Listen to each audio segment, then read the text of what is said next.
Eu Deixa eu acho ver. que Agora está sendo gravado, mas Josilene foi removida. sim, ela tem que entrar com o, o link, né, que foi disponibilizado para ela. Sim. Bom, então a gente vai começar com a primeira comunicação. Deixa eu só que é a da Érica, né? Desculpa, pessoal. Pode, Benito, vai lá, meu filho, continue. Eu peço desculpas, Kaique. A gente começa com a primeira apresentação da Érica Azevedo e logo em seguida nós seguimos.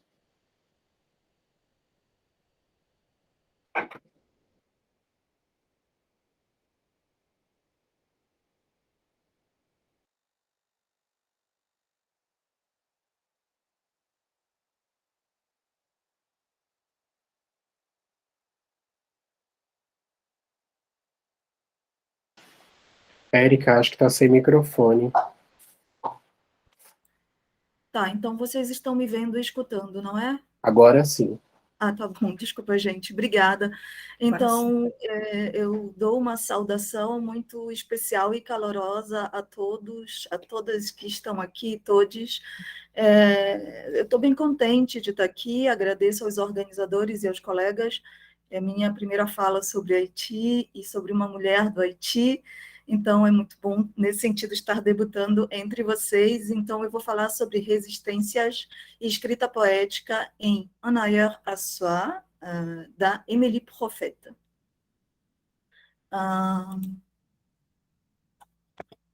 Aqui está ela, é uma escritora contemporânea haitiana que nasceu em Porto Príncipe, é também jornalista, exerceu funções diplomáticas. O livro dela é esse, que foi publicado em 2018, esse romance, está disponível na biblioteca do Centro da Francofonia das Américas. Então, a escrita poética do cotidiano da Émilie Profeta, ela emociona e interpela leitoras, leitores a pensar sobre as diversas acepções que o verbo partir pode assumir no livro. A primeira, para mim, é partir no sentido de deixar o país e ir para outro lugar, alhures.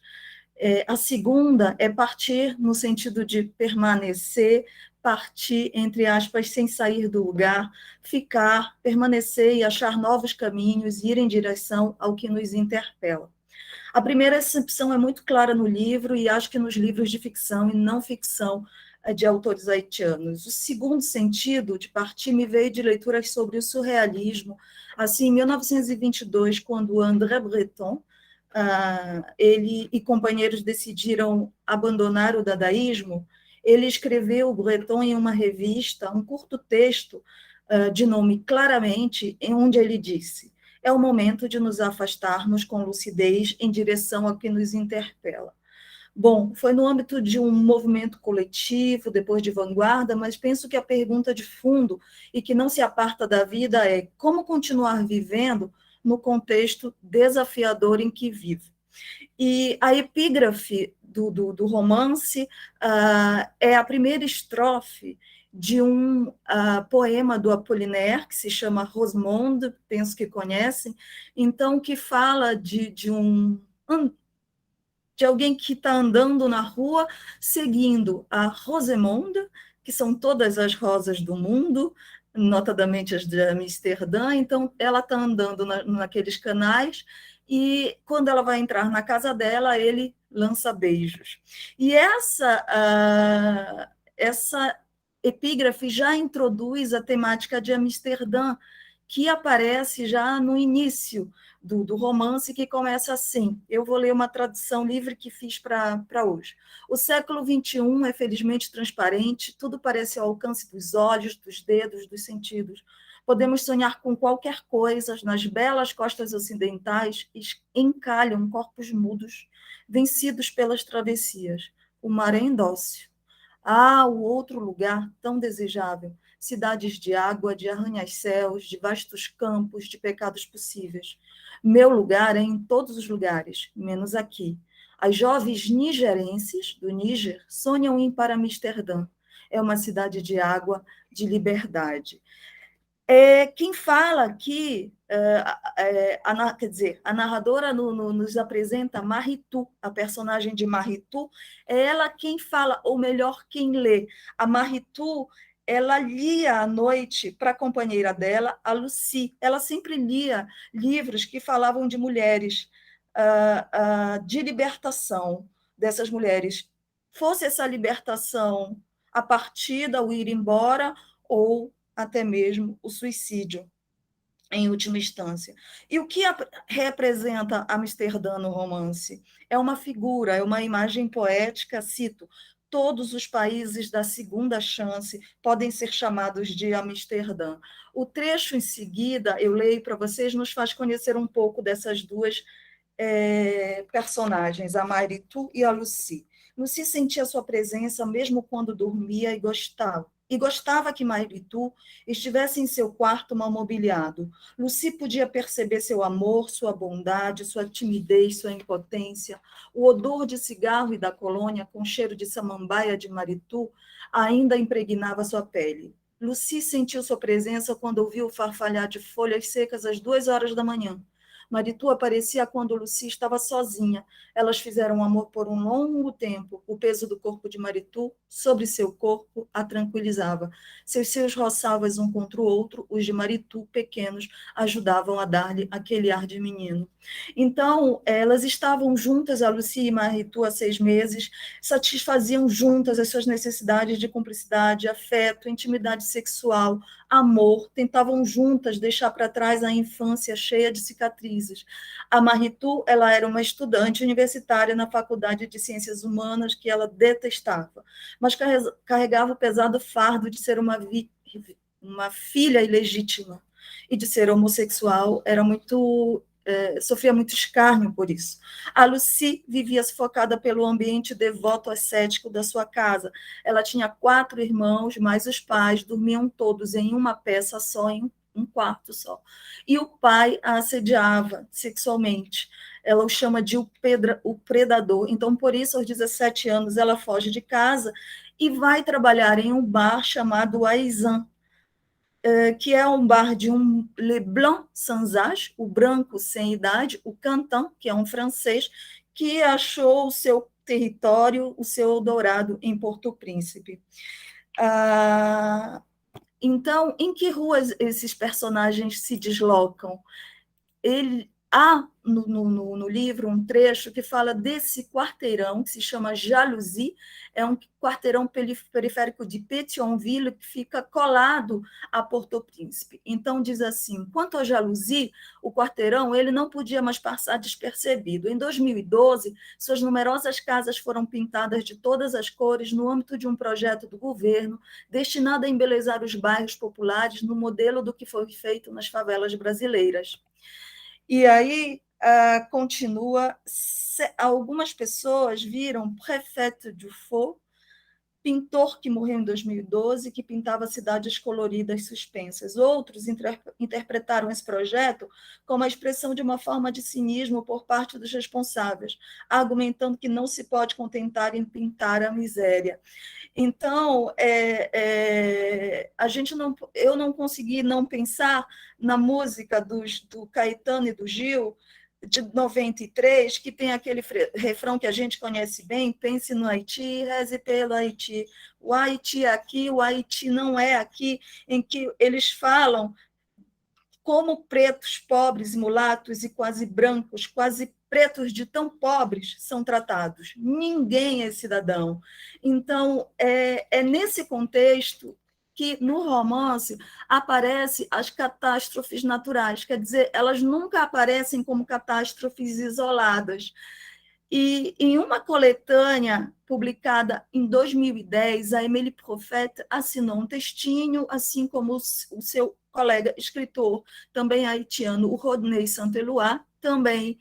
E eles falavam justamente disso, que o que é necessário para não reestruturar, quer dizer, não apenas reestruturar aquilo que o terremoto destruiu, o que é um primeiro passo importante, mas refonder, quer dizer, criar ou recriar ou reinventar o Haiti, ou inventar no sentido no sentido de que os haitianos precisam ter a cidadania que nunca tiveram e o direito de sonhar ser algo diferente do que o imediatismo propõe. Ela relembra a independência haitiana e diz que eles têm uma tarefa na condição, desde então, como homens livres, de assumir a sua própria responsabilidade e construir o seu país-nação. Mas não é fácil. Há sempre muitas pessoas à beira da estrada esperando a primeira oportunidade de ir embora, sentindo-se totalmente excluídos e inúteis.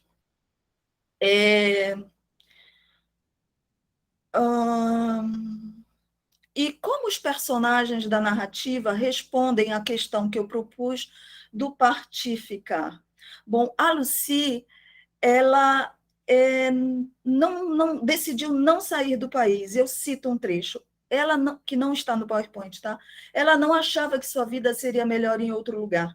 Ela tinha ouvido falar de alguns dos que partiram e se viram trabalhando no campo, catando lixo, cuidando de idosos, e não queria fazer esses trabalhos. Não conhecia ninguém nesses países estrangeiros de que falava muito. Não queria conhecer uma segunda experiência de perambulagem, de desespero. Esse alhures para ela era completamente idealista. Ela sempre odiou, mas a sua fuga consistiu em fugir de casa para fugir do pai e do ambiente absolutamente sem afeição que existia na casa dela. E ela diz, cito, ela sempre odiou ser uma menina com tudo o que isso significava aos olhos dos estereótipos, ou seja, cozinhar, cuidar das tarefas domésticas, lavar a roupa, ter filhos, para finalmente ser objeto do desejo do próprio pai. A Maritu, por sua vez, ela vivia em função do sonho de ir para Paramaribo e consegue, mas ela vai às pressas e mesmo sem falar com Lucy, que decidiu a Lucy, enfim, ir para uma casa com o Gerard. A Lucy era prostituta, o Gerard era um cliente habituado e um dia ele propôs mudar a vida para ela. Então ela vai para uma casa com o Gerard, chorando de saudade já de Maritu. Maritu vai para Paramaribo no último dia em que era possível, porque a conexão entre Paramaribo e entre Haiti e o Suriname ia ser cortada por causa do número grande de imigrantes que lá chegavam. Mas, então, entre essas duas visões antagônicas de partir, há uma terceira, que é o do Julian. Esse personagem, cujo trecho tem em tela, ele também trabalhava no bar, ele também deitava com Quentin, como Lucy, ele era iniciado no voodoo. Então, eu leio o trecho. Julian estava triste e não sabia como se expressar, como explicar para Bernadette, para Mário, para aqueles que trabalhavam na cozinha do bar, no seu bairro, no país, que eles também tinham boas razões para estar tristes. Não se deve ter por objetivo na vida deixar o país, abandonar os loas, as divindades vudus, a terra, sem tentar, sem achar uma fórmula, criar sonho. Bom, por fim, eu acho que há uma terceira acepção bem bonita do verbo partir nesse romance, que é aquela que fala, e eu também peguei de Breton, dos surrealistas, de um poema que se chama Sur la route de Saint-Romano, que foi traduzido para o português pelo Roberto Pons, e ele diz assim, partir também é pegar a estrada da aventura mental, ou seja, da imaginação, da escrita, enfim, da poesia, que é o que a autora faz no romance. E como então, o romance é uma narrativa de resistência e de escrita poética. Essas dimensões estão sempre juntas. E como elas são introduzidas na narrativa? Bom, a Maritu, ela lia para Lucy, né? Maritu sabia, eu leio o trecho agora em tela.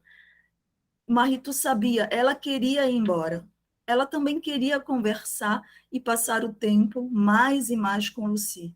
Ler-lhe histórias. Cada história era o início de uma viagem, o resumo de um tempo que acabava pertencendo àquele que lia e àquele que escutava. Pequenos territórios que acabavam se transformando em continente para viagens longas e seguras. Bom, No mesmo poema, há esse trecho embaixo em que o Breton disse: o enlace poético, ou seja, o ato de escrever, ou mesmo de ler, como o enlace carnal, o ato de fazer amor, enquanto dura, impede qualquer fuga sobre a realidade do mundo. Então, o fato, voltando ao romance, é que as leituras de Maritou para Lucy a transportavam a Lucy, que no início do romance era super cética com relação a qualquer tipo de viagem. E na narrativa, como no poema, a narrativa nos permite ver o que ainda pode ser, mesmo que isso ainda não exista. Então, a narrativa, para mim, afirma a potência da literatura contra a miséria do mundo, como diz o trecho abaixo. Não é fruto do acaso o fato do Haiti, país empobrecido pelas lógicas colonial e neocolonial, e no qual a miséria econômica é acentuada por catástrofes naturais recorrentes, seja também o lugar de uma vasta e linda produção literária em língua francesa, crioulo e outras línguas. O romance Anaïr Assoir apresenta muitos elementos realistas e poéticos da relação partificar que toda viagem, inclusive a literária, proporciona. Estou terminando. Problemáticas como a imigração, a violência urbana, o racismo, a homossexualidade, a religião, o papel que as mulheres ocupam nesse espaço fazem parte do romance, assim como o afeto, o desejo, o amor, o contato com o outro que relativiza verdades e a vida que segue sem prescrições. É isso, gente. Muito obrigada. Obrigada, Érica. Muito obrigada por sua exposição. Você vai precisar sair, né, Érica? Então, a minha defesa, que seria às 15, que seria presencial, a mestranda teve Covid, então eu vou poder ficar mais um pouquinho para tentar assistir o máximo que eu puder. Tá bom, então. Então, o Denis pediu para eu ir continuando aqui. Então, a gente continua, segue na primeira a ordem que estava prevista inicialmente, né? E agora seria a Laísa dos Santos Albarão, literatura de expressão francesa, haitiana, na escrita da Eveline Trouillot. A Laísa está aqui, né, Laísa? Então, sim, olá. Você tem 15 minutos, Laísa. Obrigada. Muito obrigada, agradeço a participação de todos, eu vou compartilhar aqui.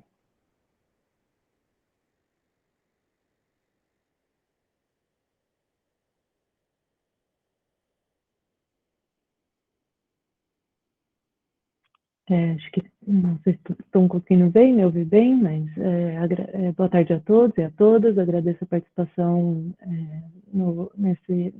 desse evento, desse congresso, agradeço também a todos os organizadores, né, e vou começar aqui me introduzindo um pouco, né, meu nome é Laísa, eu sou mestranda na Universidade Federal de São Paulo, na área de letras, na área de estudos literários, dentro da linha de pesquisa, literatura e autonomia, questões de estética e ética. Bom, então eu vou começar iniciando com uma introdução, né, do porquê que esse assunto me interessa, né? Então, eu comecei a tratar da discussão de conceitos de francofonia aplicados à literatura produzida em francês fora da França por conta dos meus estudos iniciais que foram realizados durante a minha iniciação científica e que tem continuidade, né, no meu projeto de mestrado, que tem como objetivo o projeto justamente traduzir o conto da Ivá da escritora Eveline Trouillot. Então, essa discussão sobre os termos de francofonia e de literatura francófona são necessários quando a gente se propõe a analisar esse conto que é publicado no Haiti, mas ele está escrito na terceira pessoa do francês, em discurso direto, compreendendo também algumas escolhas da autora de inserção de palavras e trechos em crioulo haitiano. E, além disso, o conto também apresenta trechos de memória e rememoração, elementos religiosos ligados ao voodoo haitiano, e também elementos relacionados ao contexto político da história do Haiti.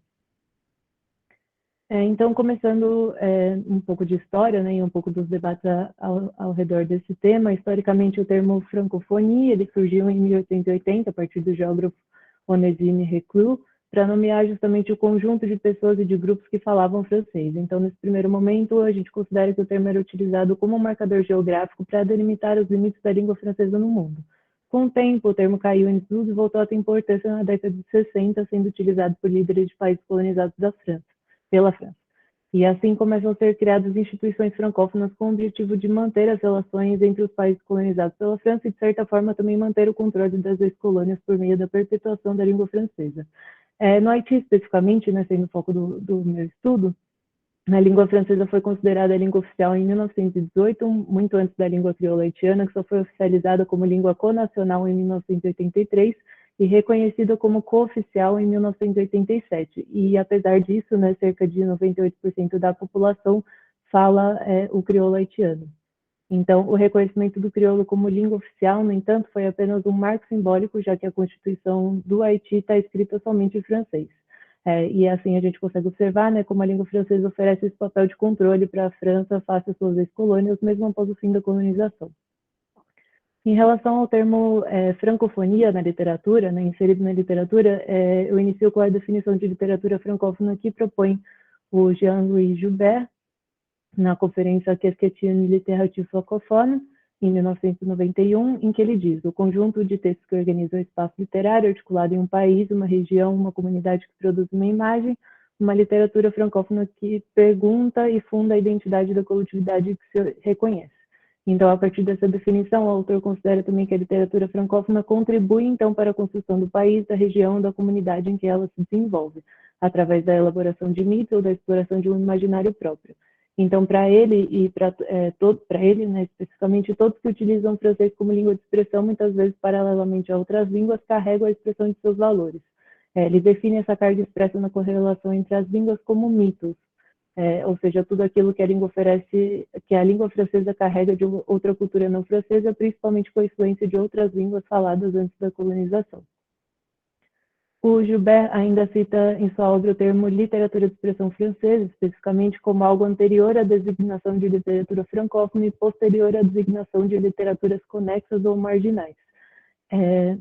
Numa outra citação dentro da obra Les littératures francophones, un objet problématique, de 1997, Garnier e Bon definem a literatura francófona como literatura de língua francesa escrita por escritores não franceses.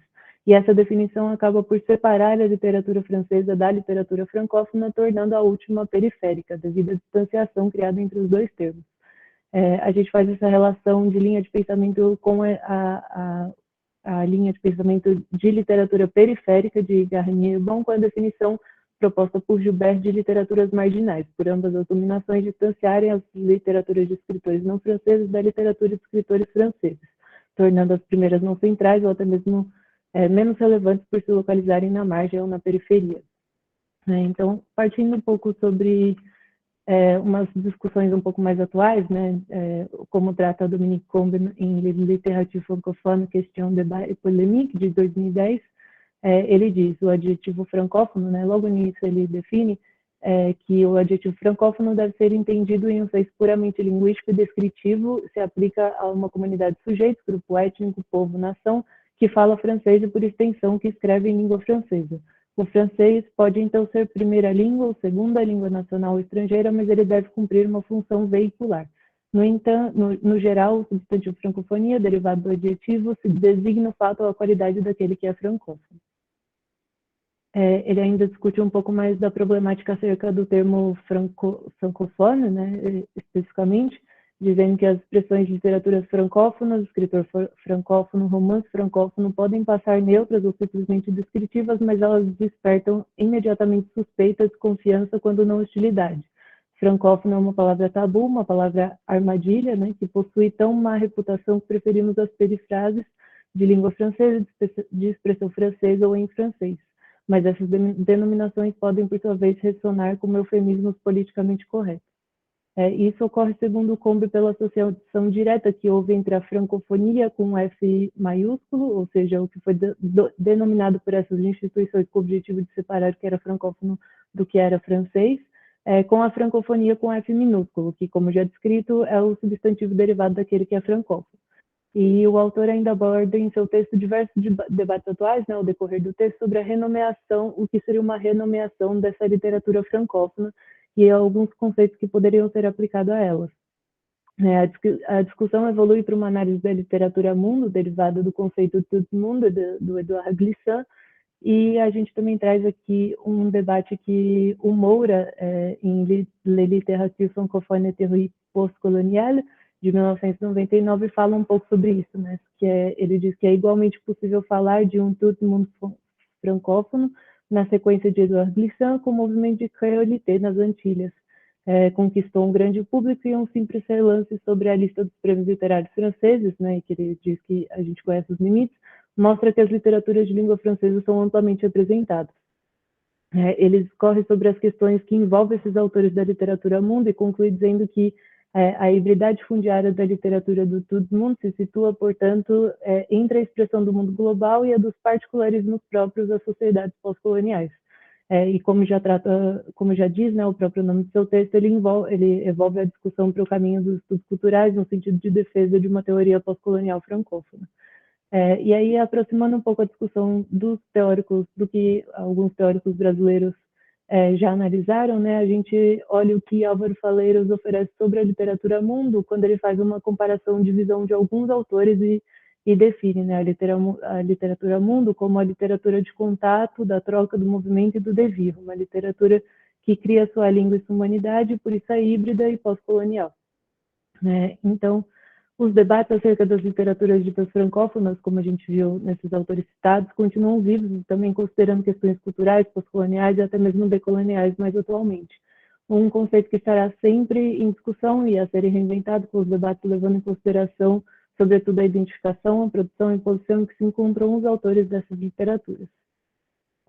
Agora eu vou focar um pouco mais sobre a obra, né, da Evelyne Trouillot, considerando todas essas discussões pertinentes vistas, a gente analisa especificamente o contexto em que ela escreve, né, em que ela está, e para então a gente poder tentar definir a sua literatura. Para isso eu aprofundo o olhar sobre o conto da Eva, que é o meu objeto de estudo, e a gente pondera sobre algumas escolhas da autora que reforçam a nossa visão. Evelyne Trouillot, para começar, ela é uma autora haitiana que escreve e publica em seu país, né, já distanciando um pouco dos outros autores haitianos que escrevem e publicam na diáspora. O conto da Eva, inserido no livro Parler moi d'amour de 2002, está escrito em francês, possui palavras e trechos em crioulo haitiano, como a gente já disse anteriormente, e ao realizar o trabalho de tradução da obra, né, que é o meu objetivo de pesquisa de mestrado, notei alguns elementos que vou destacar nessa comunicação. Principalmente a presença de palavras e ou trechos em crioulo haitiano e a presença de vocabulário e ou construção relacionada à cultura haitiana como elementos religiosos. Então, o primeiro é exatamente o título, né, da obra, da Eva, que é uma palavra em crioulo haitiano e significa mergulhador. O da Eva também é o apelido de Elifete, o personagem principal do conto, e ele o recebe em dois momentos distintos da sua vida. O primeiro, plenamente ligado ao contexto religioso do haitiano, e segundo, plenamente ligado ao contexto histórico em que o conto se passa. Logo no título a gente vê a escolha do autor em manter a palavra em crioulo haitiano, incluindo todos os momentos posteriores de citação associados a esses dois contextos descritos. A segunda palavra é o lacu, que é uma palavra em crioulo haitiano também que significa um conjunto de casas ocupados em geral por uma família, formando grupos domésticos dentro de uma comunidade local, ou também pode ser definido como um complexo ou pátio no qual várias famílias vivem em conjunto. Tendo uma forma de ferradura e se assemelha ao composto do Daomé, em que a gente também demarca a escolha do autor em trazer esse significado específico e imagético em crioulo haitiano. O terceiro é a palavra lambi, que em crioulo haitiano significa concha de um caracol, podendo ser definida também no contexto histórico, né, como a concha do caracol era soprada como uma trompa, né, e desempenhou um papel vital na comunidade organizada durante a história do Haiti, ou dentro do contexto religioso, como usada também como uma trompa e comumente associada com os marrons no período colonial, e também sendo utilizada em cerimônias particularmente conectada com agüe ou loa do mar. E pode designar também um prato típico haitiano, que leva o molusco específico da concha nos ingredientes. E por conta da menção de lambi no texto especificamente de Daiva proceder a palavra odeur, né, odor, a gente não pode afirmar que está relacionada nem com o simbolismo presente na palavra, nem com a religião do voodoo. E ela somente reforça que o contexto da palavra está diretamente ligado, de alguma forma, à cultura haitiana. E o terceiro são Loas, né, especificamente que designam os deuses ou fantasmas do voodoo haitiano, também frequentemente chamados de mistérios, anjos, santos ou invisíveis. E aqui a gente também reforça a escolha da autora em trazer esse significado específico e imagético em crioulo e plenamente associado ao contexto religioso, e inclusive limitando associações com outras religiões, né, ao manter a palavra no original. E o terceiro, acho que é o quarto, quinto, não sei mais a ordem, né? Mas dentro dessa frase específica, a gente tem um contexto religioso inserido, que é de ne plus avoir à se laisser monter, né? Essa parte de laisser monter, deixar montar. E aqui a gente tem uma explicação de que os loás, eles descem nas pessoas, provocando assim um fenômeno de possessão ou crise de loá, e a pessoa que vem a receptar o deus é chamada de cavalo ou chual. E essa assimilação permite a utilização também, portanto, né, de um vocabulário religioso de inspiração equestre. Por exemplo, o deus montar ou cavalgar no seu cavalo, né, na pessoa. Então, mesmo escrito em francês, né, a frase utiliza essa composição, esse vocábulo de monter, e está plenamente associado ao contexto religioso do voodoo haitiano. Então, para finalizar, todas essas escolhas da autora, né, sejam relativas a manter a palavras e trechos em crioulo haitiano, seja a respeito de vocabulário específico, religioso, cultural, reforçam a intenção de não desvincular a obra do contexto que ela é escrita. A escolha por escrever em francês dentro do contexto de veiculação do texto em seu país levanta a hipótese de que facilitaria a recepção da obra, visto que é a língua oficial do país, mas, ao mesmo tempo, a autora cria um contato direto com o leitor falante de crioulo haitiano e também inserido nesse contexto cultural, sociocultural haitiano.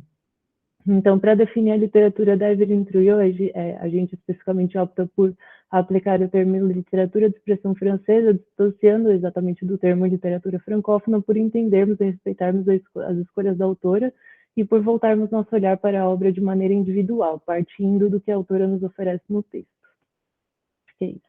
Aqui as referências.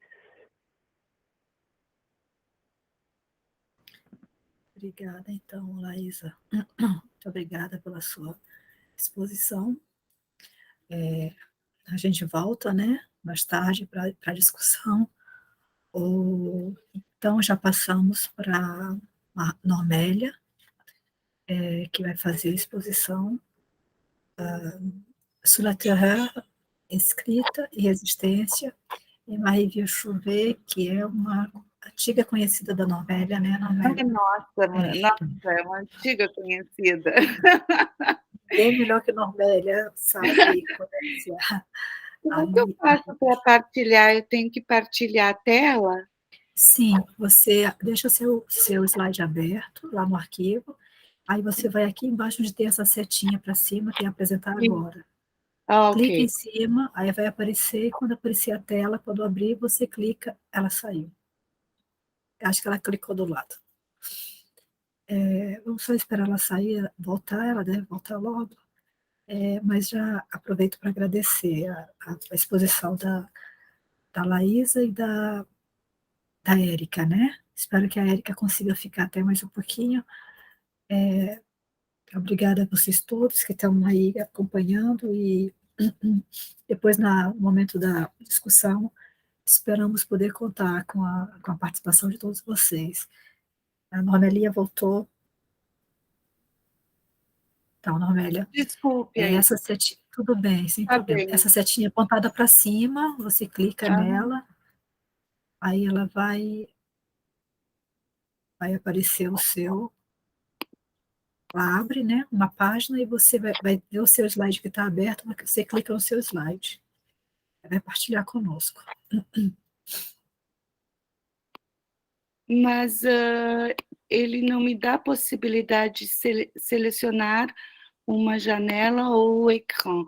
Então é o ecrã. Deixa. Não estou conseguindo. Você consegue mandar seus slides para mim, que eu posso tentar passar? Deixa eu ver. Mas, de um modo geral, você clica em apresentar e ele vai ter a opção a tela cheia, uma janela ou uma guia.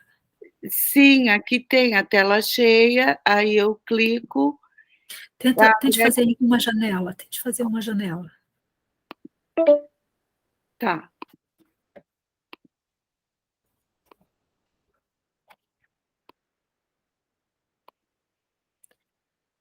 Quando você clica em uma janela, não aparece as opções, inclusive o seu. Impossível de partilhar a tela. Vem esta imagem, mas tudo bem, eu vou falar. Tá. Eu sinto, eu queria apresentar pelo menos a primeira página da Marie Chauvet e o título, mas eu posso falar tranquilamente, não tem problema. Tá? Mas o slide já está aberto aí no seu computador? Está. Mas eu não. Ela diz que é impossível, eu tento partilhar a tela, ele não me deixa. Nem tela cheia? Nem tela cheia. Eu boto aqui tela cheia, autorizar, aí vem uma mensagem, impossível de partilhar sua tela. Que pena. É uma pena. Mas vamos lá. Mas se você quiser, a gente pode enviar por e-mail, a gente compartilha aqui, podemos tentar. Tá bem. Enquanto isso, eu vou fazer isso agora, responder aquela... Não, eu vou mandar... Para quem eu envio? Pode ser para mim ou para a Josilene, nós dois a gente pode apresentar. Ok.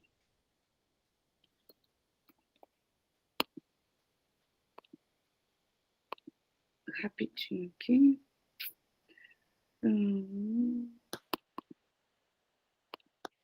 Porque eu tenho só umas... Enviei, tá? Enquanto isso, eu vou falando. Vou falando, aí depois eu volto. Bom, eu vou apresentar, então, essa comunicação Sous la Terreur, Escrita e Resistência, em Marie Vieux-Chauvet. Como disse a Josilene, a Marie Vieux-Chauvet é uma antiga conhecida, tenho trabalhado com ela há muito tempo, e é uma obra que dá muito pano para manga, né? Ela nos possibilita muitas coisas, sobretudo também com a descoberta da correspondência dela. Então, o meu trabalho aqui é voltar a falar da trilogia, já tenho abordado ela em diversos aspectos, mas essa trilogia Amour, Colère et Folie, publicada em 68, em contraponto assim com a correspondência dela a Simone de Beauvoir, né?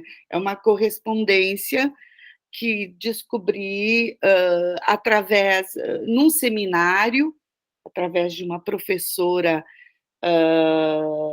dos Estados Unidos, da Yale University, e num seminário em Porto Príncipe, né? Ela comentou, ela fez uma introdução crítica a essa correspondência, e que é uma correspondência que a Marie Chauvet manteve com a Simone de Beauvoir de 1967 a 1971, no ano da morte dela, da escritora haitiana, da Marie Chauvet. Então, ela começa essa correspondência em 67, o romance é publicado em 68, mas esta correspondência se prolonga até a morte dela. Então, eu trago esta correspondência como um paratexto, né? Ou como o que o Genet chama de um epitexte privé. Dentro do paratexto, ele vai considerar um epitexto o que são a correspondência, o diário, os entretiens, entrevistas, né, do escritor ou da escritora. Então, aqui nós temos uma correspondência E a ideia é ver como essa correspondência nos permite aproximar melhor essa relação entre política e estética na sua obra, né? E nesta obra cuja escrita se insere no período, no contexto, e é motivada pela revolta contra o regime de terror que se instalara com François Duvalier, o Papa-Doc, né? Então, a ideia seria como esse paratexto, esse epitexto, nos dá elementos para pensar, ou melhor, ou ver essa dimensão política e estética desta obra da Marie Chauvet, que Dany Laferrière diz que é a obra da Marie Chauvet, a grande. Quer dizer, aqui a insere no hall, digamos, dos grandes escritores haitianos, né? Então, este romance, que é considerado pela crítica como o grande romance da literatura haitiana e do período duvalierista, né? Ele abriria, então, novas perspectivas políticas e estéticas ao romance. E aí temos vários críticos que vão trabalhar, digamos assim, esta dimensão moderna da sua trilogia, né? Como Yannick Laens, tem um texto, Kathleen Mars, saiu um livro, En Amour avec Marie, que são vários textos que são testemunhos de escritores que a conheceram, como o René Depestre, e vários outros escritores, são pequenos textos sobre ela e sobre a obra dela. Enfim, este romance, então, para muitos críticos, ele abriria assim novas perspectivas para a literatura caribenha, mas também francófona e feminista, né? Então, sugerindo novas perspectivas aos estudos sobre as relações entre política e estética no romance. Então, a correspondência iniciada antes da publicação de Amour, Colère et Folie é interrompida com a morte da escritora. Ela nos permite acessar as questões, quer dizer, políticas e estéticas que atravessam a escrita e a publicação da trilogia, como também permite acessar os riscos assumidos pela escritora ao escrever e publicar sua obra sobre o terror, né? A recepção da trilogia nos dá a medida de sua dimensão subversiva, né? Ela se tornará uma obra tabu nas letras haitianas, condenada ao silêncio por 40 anos, até sua republicação em 2005 pela editora Maisonneuve et La Rose. Porém, durante estes anos, alguns exemplares que foram salvos, digamos, da destruição, circularam, né? E em 2001 é publicada uma edição pirata na Bélgica. Porém, muitos leitores tiveram acesso à trilogia em fotocópias, como foi meu caso, que no final dos anos 90 tive acesso a uma fotocópia desta obra com a qual trabalhei durante o doutorado. Portanto, apesar da censura e graças aos exemplares salvos e às fotocópias reproduzidas, já nos anos 80, pesquisadoras feministas nos Estados Unidos começaram a retirá-la do silêncio imposto pelo duvalierismo. Então, hoje temos outras publicações, como a de 2010 pela editora Zelig, em 2015 pela editora Julma, que tem um prefácio do Dany Laferrière. A crítica é unânime em associar Amour, Colère et Folie ao regime político de François Duvalier, em considerar a política como tema principal de sua obra. Denis Laferrière considera o grande romance dos anos des années noires de la dictature de Duvalier, cujo fio condutor é a instalação de uma terrível máquina de repressão. E para René Depestre, Marie Vieux-Chauvet operou uma verdadeira desconstrução do sistema duvalierista no poder nos anos 60.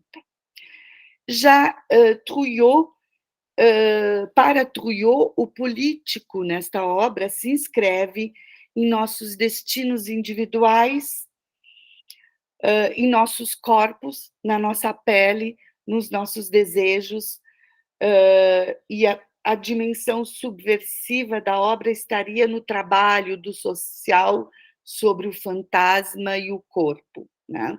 Então, para ele, ela soube melhor que outros a expor os efeitos de relações de classe no Haiti sobre as práticas sexuais, as relações afetivas, os universos domésticos, as construções individuais e as estruturas de caráter. Não? Para Yannick Laens, Marie Chauvet questiona o paradigma da feminilidade, os papéis sociais e a sexualidade. Para ela, a escrita de Amour, Colère et Folie, introduz ambiguidade e ambivalência com relação à mensagem identitária e messiânica presente na tradição literária haitiana. Né?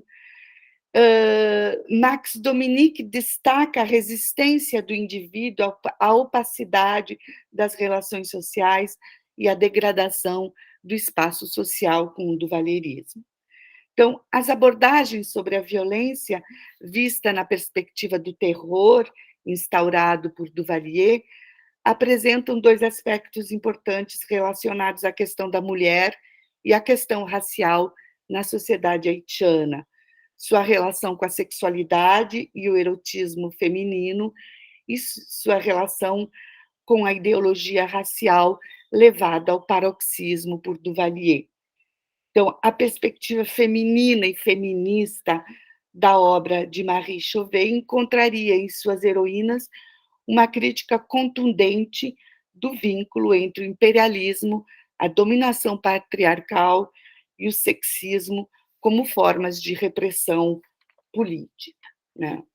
Alguns atores abordam o tema desse poder-violência, e aí eu pego essa ideia da Hannah Arendt, do poder-violência, o poder que perde a sua, digamos, autoridade e legitimidade e que vai usar da violência, né? A partir de um ponto de vista textual. Né? Então, para alguns autores, ela articula essa violência no plano de discurso através das figuras retóricas do oxímero, do paradoxo, que permitem figurar a tensão dos contrários e a contaminação dos termos, estruturando o conflito pela simultaneidade contraditória, por exemplo, de fascinação, repulsa, de revelação, denegação, no próprio corpo textual. E outros abordam na perspectiva política e ideológica de uma literatura de resistência na qual a história colonial e nacional, a cultura e seus modos de reprodução são contestados e redefinidos através de uma retórica do apocalipse, né? Como no caso de Folie. Então, eu destaco essas críticas porque permite situar melhor essa relação do político e do estético, né? O tratamento dado ao tema deste poder-violência presente na tradição literária que é deslocado. Né? Então, esses laços de poder passam pelo corpo, pela sexualidade e pelo saber. Né? E é nesse sentido que a máquina, que eu chamo de guerra de Marie Vieux-Chauvet, sua revolta contra um poder de morte e sofrimento, tem como alvo os mitos. Né? as narrativas mítica e heróica, as ideologias racial e sacrificial, os hábitos e costumes que operam na produção dos sentidos que dão corpo ao corpo social. Tá? Mas o meu propósito aqui é aproximar justamente esse texto e paratexto, né? Essa correspondência. Né? Então, o que é essa correspondência? Em 1967, um ano antes da publicação de Amour, Colère et Folie, Marie inicia uma troca epistolar com Simone de Beauvoir, que será interrompida em 71 com a sua morte. Então, essa correspondência é constituída por umas 30 cartas que pude transcrever no Fundo Simone de Beauvoir, na Biblioteca Nacional da França, no sítio Richelieu, no setor de manuscritos. Né?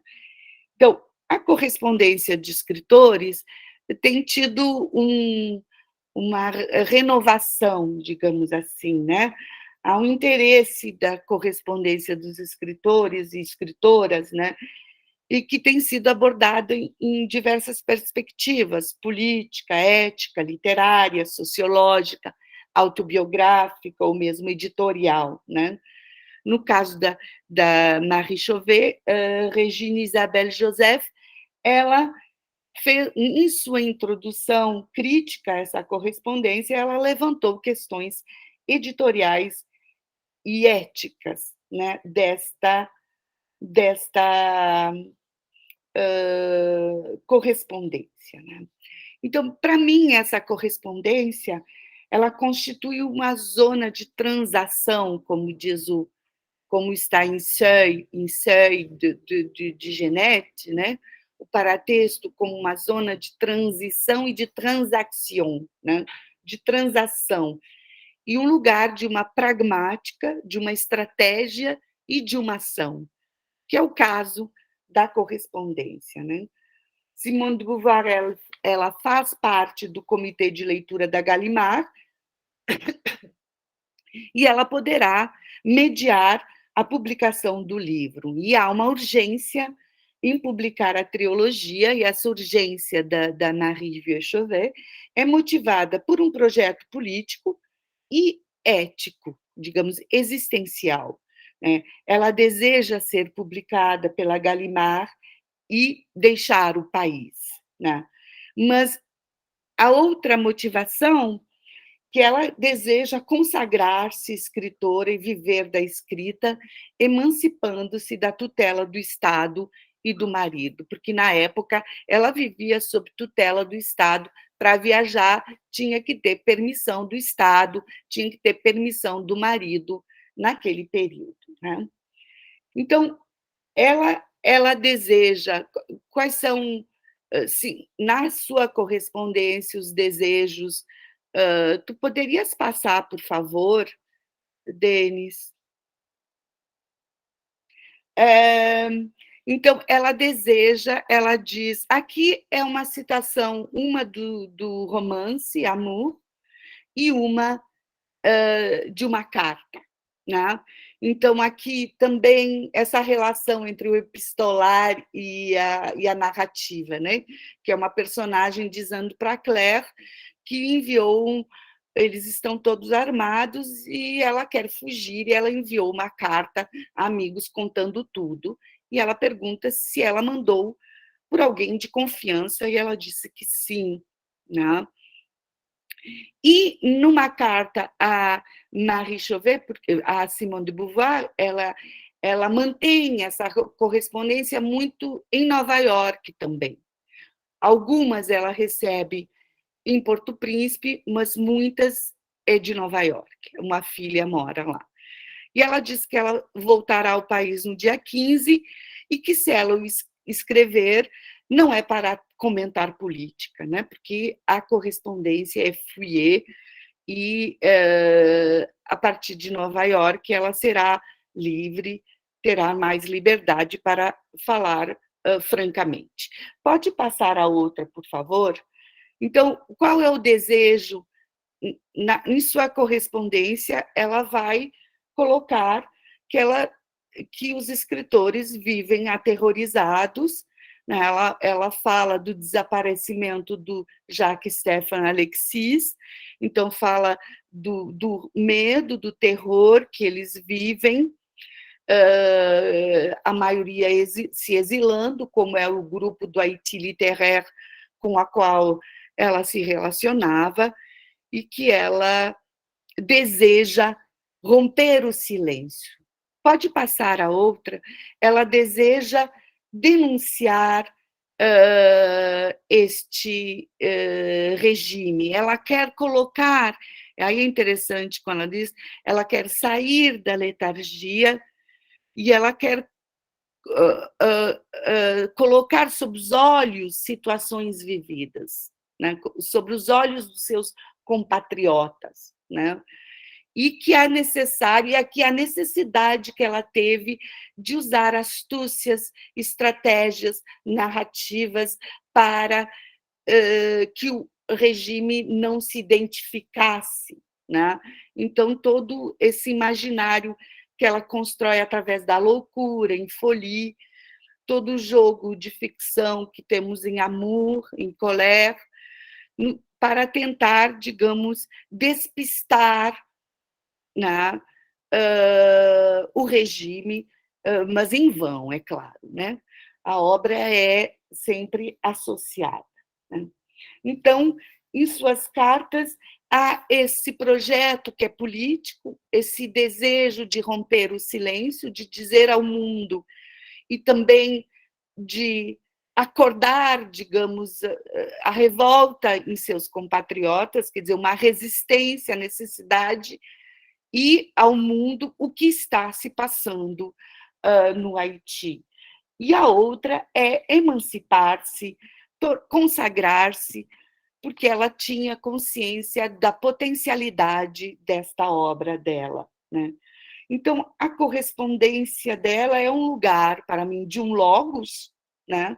Se pensarmos a escrita epistolar, a escrita da carta a partir da perspectiva retórica, né?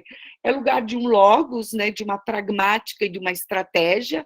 Ela quer ser publicada pela Gallimard, que é uma editora prestigiosa, né? E ela admira também Simone de Beauvoir, óbvio, é uma leitora, né? Como todas as mulheres na época, as mulheres leitoras. Então, de um logos, de um ethos, de uma ação, né? Porque ela sofre nas cartas vemos que o tempo todo a família tenta dissuadi-la de querer publicar essa obra, o marido tenta dissuadi-la, a ameaça de romper e dela ter que se exilar e se virar sozinha, que é o que acontece. Então, ela tem uma pressão e ela resiste a essa pressão. Mas é claro que, quando é publicado, logo depois, o marido entra em contato com a editora e é suspensa a distribuição da obra. E daí o silêncio sobre ela, há uma suspensão, a Gallimard não recolhe, alguns volumes exemplares circulam, já estão circulando, mas ela é cancelada, digamos assim, né? Mas também de um pathos, como eu diria, né? de um agon, no sentido de uma dramaturgia. Nós acompanhamos todo o drama dela. Nesse sentido, as cartas, ao lermos nessa totalidade dela, ela nos parece ser uma narrativa, um récit de soi, né? que dialoga, é como se esse paratexto invadisse o texto e vice-versa, né? Como se todo o drama vivido pelos personagens ele se reproduz na própria criadora, né? Na própria escritora. Então, Normélia, já são 20 minutos que você está fazendo a apresentação. Tá bom. Então era isso que eu queria colocar, é que nós podemos acessar essa dimensão ética dessa escrita, que é fortemente política, porque, através das cartas, nós podemos viver todo esse drama vivido pela escritora por ousar, e a ruptura que ela faz com família, por ousar publicar essa obra. Obrigada, me desculpe. Nada, Mamélia, não precisa pedir desculpas. A gente é professor, a gente sabe que é isso, e quando fala do assunto que gosta, é assim mesmo. E estava muito bom também, eu queria ouvir. É que a gente tem que fazer esse negócio chato, que é controlar o horário do tempo dos outros. Agora a gente vai passar para a última comunicação dessa tarde. A Érica já precisou sair, e agora a gente passa para o exílio sob o olhar da escritora franco-guadalupense Maris Condé de Solaneres, em coautoria com sua orientadora. Solaneres, você.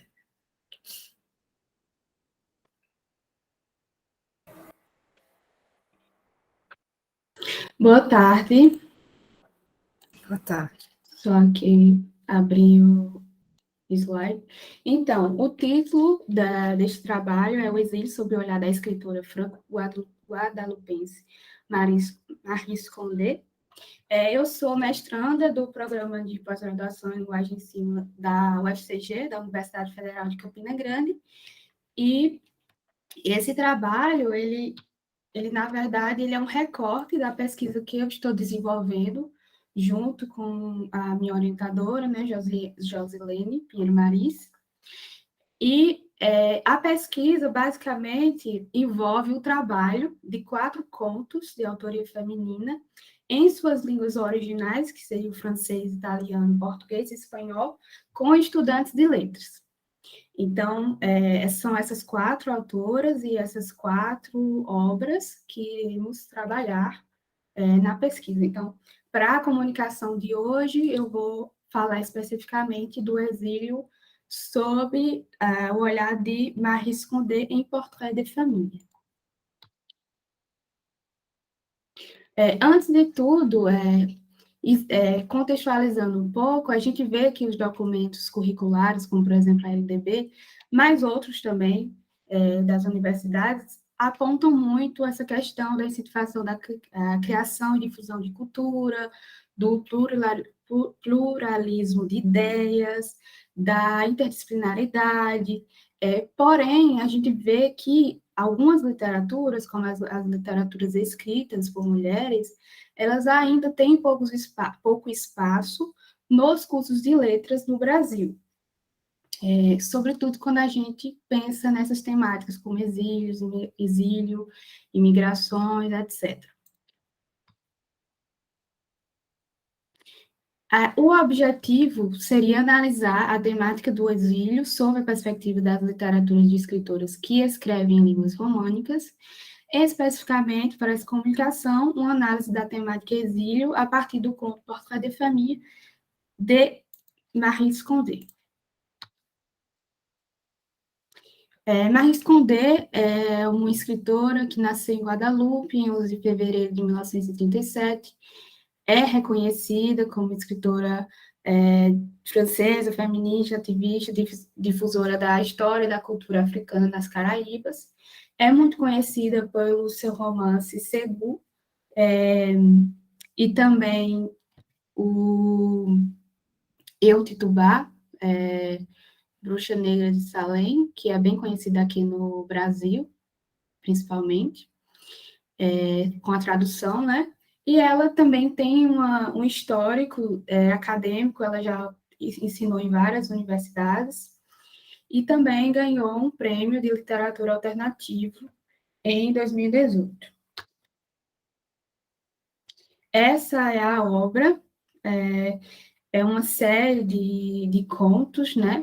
O primeiro conto é justamente o Portrait de Famille, que está inserido no livro Le Cœur à rire et à pleurer, e é baseado nas lembranças da infância da escritora.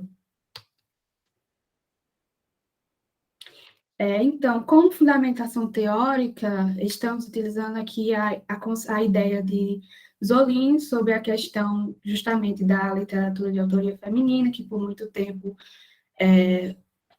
nos pareceu que não havia escritoras na nossa história, mas a gente sabe que houve aí uma certa invisibilidade, apesar de ter muitas obras com uma boa qualidade estética. Também temos aquela ideia de colonialidade, né? Querendo ou não, mesmo dentro do ramo da literatura de autoria feminina, ainda existem escritoras que acabam sendo privilegiadas que outras, né? Então, se a gente pega aí escritoras que saem um pouco da Europa, são menos trabalhadas nas universidades, apesar de já termos um certo progresso. Hoje em dia ainda existe esse acontecimento. Temos aí também o Hall, que a gente vai falar sobre a questão de identidade também, desse sentimento de exílio, né?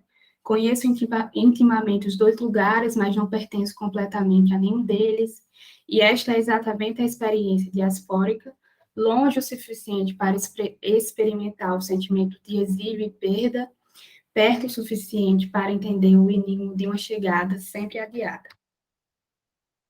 E também o Said, que vai falar mais especificamente sobre o exílio, vai fazer uma crítica aí ao exílio na literatura, que muitas vezes o exílio é visto de uma forma muito romântica, e quando ele entende que o exílio é uma fratura incurável entre um ser humano e um lugar natal, entre o eu e o seu verdadeiro lar. Sua tristeza essencial jamais pode ser superada.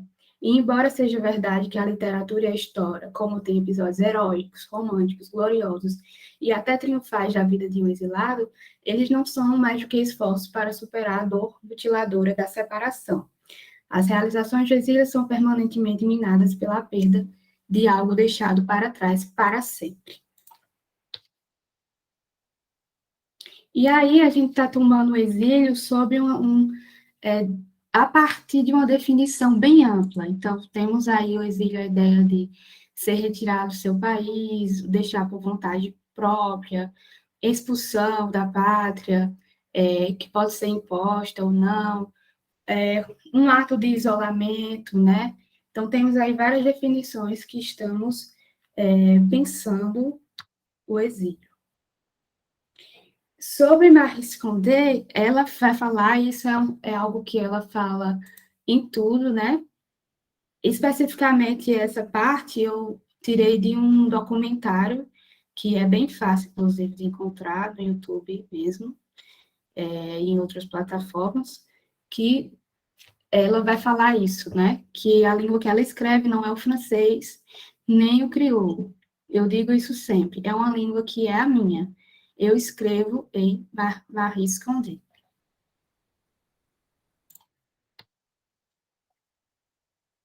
Então, a gente já começa aqui a entrar diretamente na obra, né? O conto, ele já começa falando sobre os pais de Marie Condé. Então, ela já começa dizendo que o que mais torturou, digamos assim, os pais dela nesse período de Segunda Guerra Mundial não foi em si o que aconteceu, né, nos campos, com os judeus e etc., mas porque durante esses anos eles deixaram, né, foram privados de viajar para a França. Então, logo aqui você já se assusta um pouco com essa introdução, porque como assim, né? O que eles sentiram mais falta foi não poder viajar para a França.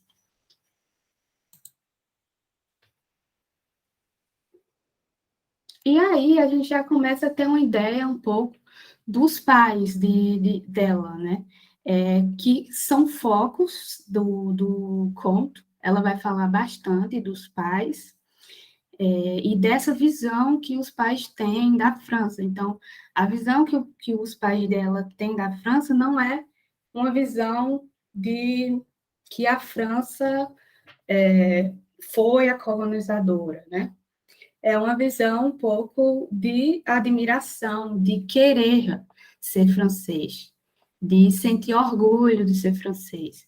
Então, em outra situação, ela vai falar que eles estavam na França, né, viajando para a França, e aí um garçom disse, né, no restaurante, disse que eles falavam muito bem francês. E aí, depois que o garçom virou as costas, eles começaram a sussurrar e dizer que não, nós somos franceses como eles, né, o pai falou. E a mãe ainda acrescentou, dizendo que não, nós somos ainda mais franceses, porque nós somos mais instruídos, nós temos mais boas maneiras, nós lemos, nós visitamos vários lugares, né? Lugares que provavelmente essa pessoa não visitou. Então, daí você já vê, embora eu não trouxe aqui o Fanon, né, como fundamentação teórica, mas você já liga também aquela questão da pele negra, máscaras brancas, aquela ideia de realmente querer estar inserido, e mesmo que os franceses não os vejam como franceses, eles ainda querem, né? Eles ainda querem serem vistos como francês. E aí ela vai refletindo. É interessante ler essa obra e ver o documentário, porque no documentário você vai percebendo bem direitinho como ela foi digerindo ao longo da vida dela essa questão, porque a partir daí ela já começou a perceber algumas coisas estranhas, né? Então ela foi falar com o irmão dela, ela era a irmã mais nova da família, e aí o irmão dela disse, papai e mamãe são alienados, né? E aí ela disse assim, alienados? Como assim? Então, ela ficou com um certo questionamento, e aí vem aquela questão do Said também, daquele sentimento, sempre um sentimento de perda, né? Porque ela foi percebendo que ela tinha uma origem, ela tinha outras culturas, né? Como, por exemplo, a cultura de origem africana, outras que ela queria buscar, mas que ela era proibida, porque os pais dela proibiam que ela aprendesse crioulo, proibiam que elas entrassem em contato com determinadas pessoas. Então, basicamente, eles brincavam mais com crianças brancas. Então, tudo isso, ela tinha uma certa agonia, por exemplo, o pai dela falando latim, a mãe dela que usava sempre aquelas meias, né? E aí ela foi, né, mastigando isso.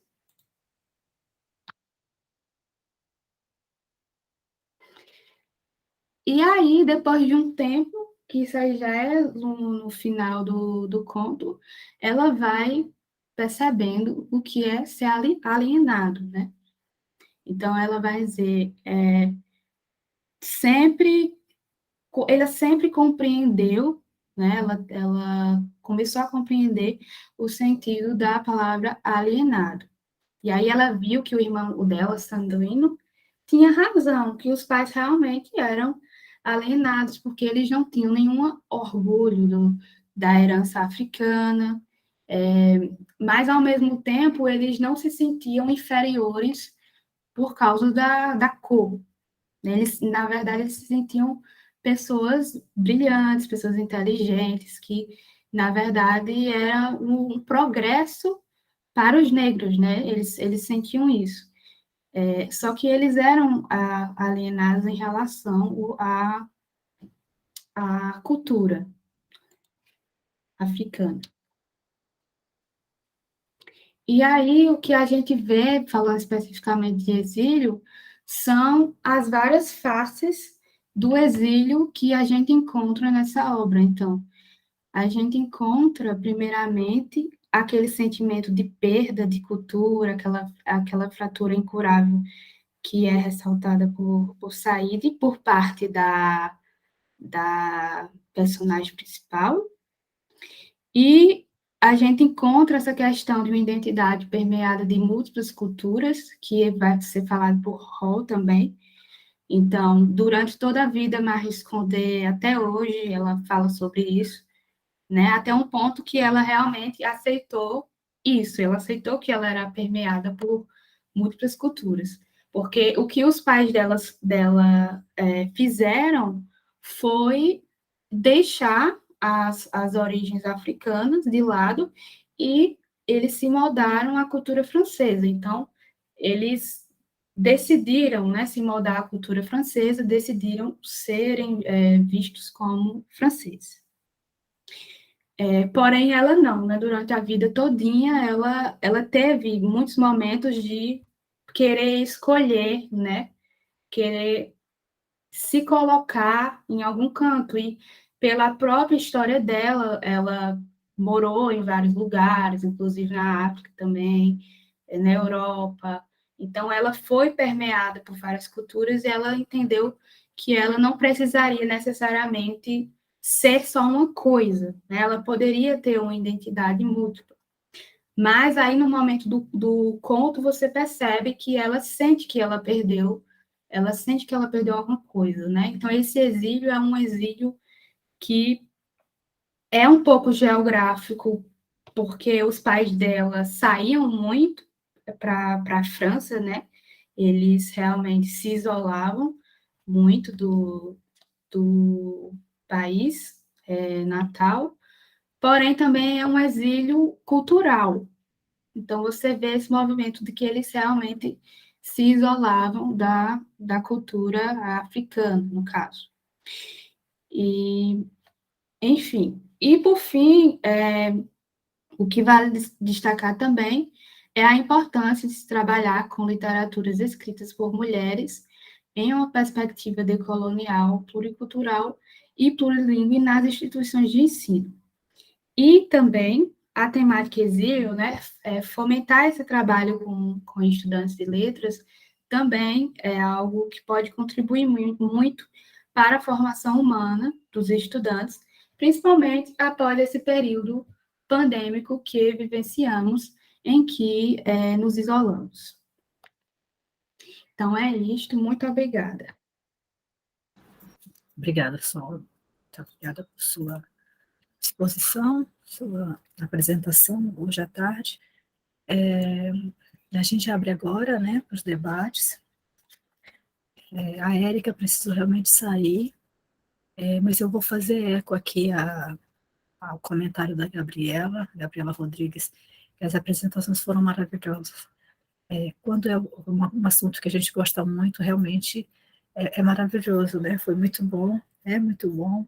A gente tem um pouquinho de tempo para as discussões. Eu chamo também nosso colega, o Denis, para os diálogos. Eu começo perguntando se teria alguma coisa que vocês, pelo tempo, né, de 15 minutos, deixaram de falar, que assim, não, eu preciso falar isso, que às vezes acontece, né, a gente deixa de falar por causa do tempo, e aí tem alguma coisa que vocês gostariam de falar, senão a gente parte para as discussões. Eu vou começar, então. Denis, você está aí, né? Não sei se é a minha internet, mas eu não estou conseguindo ver, Denis. Sim, estou aqui. Está, né? Então, vamos lá. Eu vou começar, então, pelo começo, né? A Laísa, que começou, porque a Érica já saiu. Você...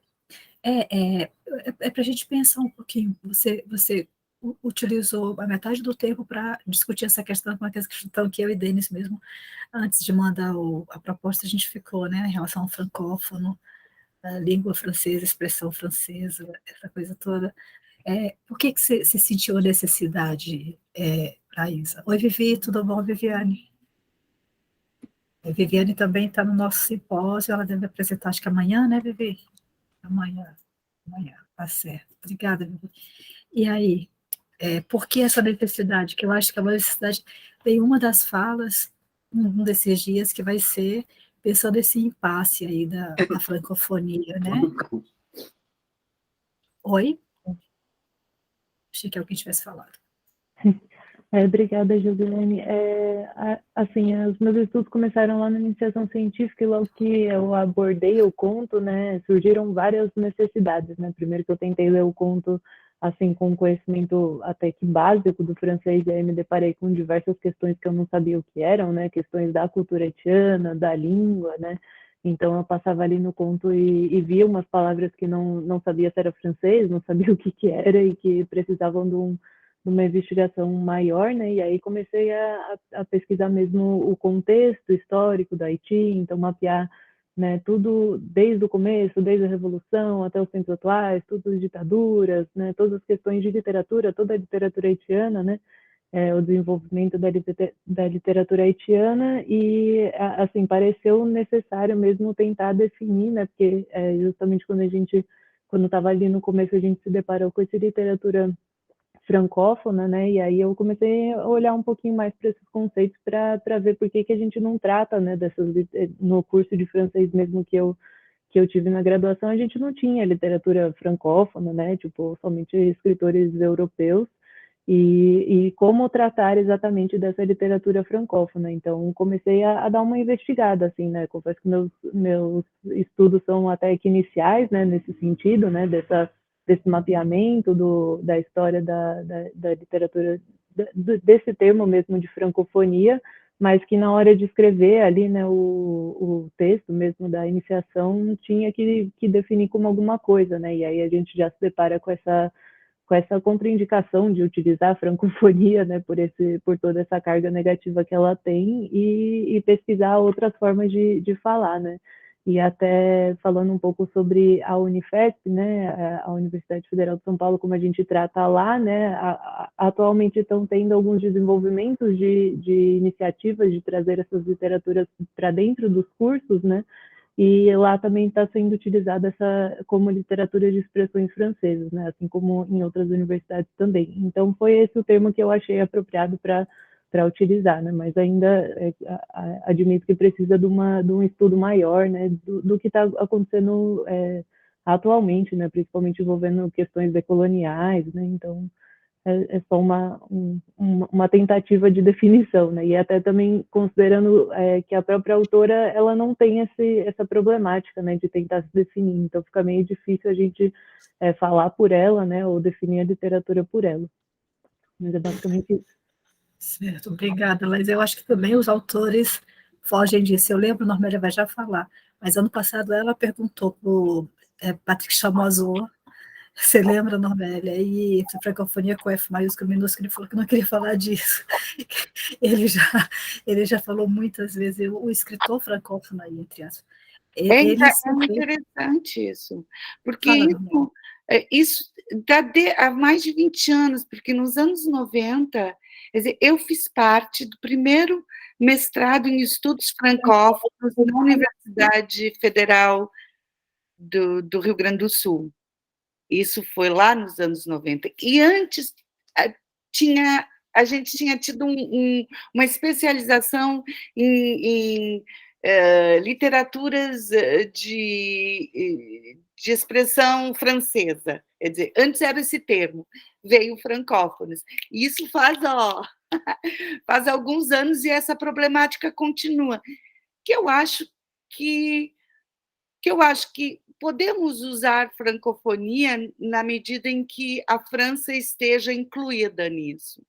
Quer dizer, as literaturas francófonas, quer dizer, todas as literaturas, y compris a literatura francesa, se pensar das literaturas escritas em língua francesa, porque a questão aí é a língua. O médium, né? Médium de criação, de produção, né? Certo, Amélia. É um assunto, acho que eu até comentei com o Denis, a gente tem que um dia fazer um evento só para discutir isso, porque são tantas. É relativamente simples. Eu, por exemplo, sempre tive o maior cuidado de falar para os alunos, né? Eu estava num evento de literaturas africanas e eu falei francofonia, nossa, eu faltei, os meus alunos ficaram com pena de mim, porque a professora de literatura portuguesa, de língua portuguesa, mas vocês do francês é o único grupo que eu ainda vejo ouvindo, que não ouço falar em francófono, mas é muito querer ser. Sabe aquele momento que você fica batendo o pezinho esperando assim, tá, até a senhora terminou, eu sei o que eu estou falando. É Mas bem eu complicado. A Maria já. acho que a questão também é porque a gente fica querendo achar definições, né? A gente fica querendo achar uma, vamos dizer assim, uma mega teoria, uma meta teoria, né? Para, de alguma forma, a gente poder legitimar essa literatura que a gente está estudando, né? Porque senão a gente fica só com os críticos teóricos também franceses, o Barthes e vários outros, e aí a gente fica querendo assim, mas cadê os críticos teóricos também das francófonas? Como é que a gente...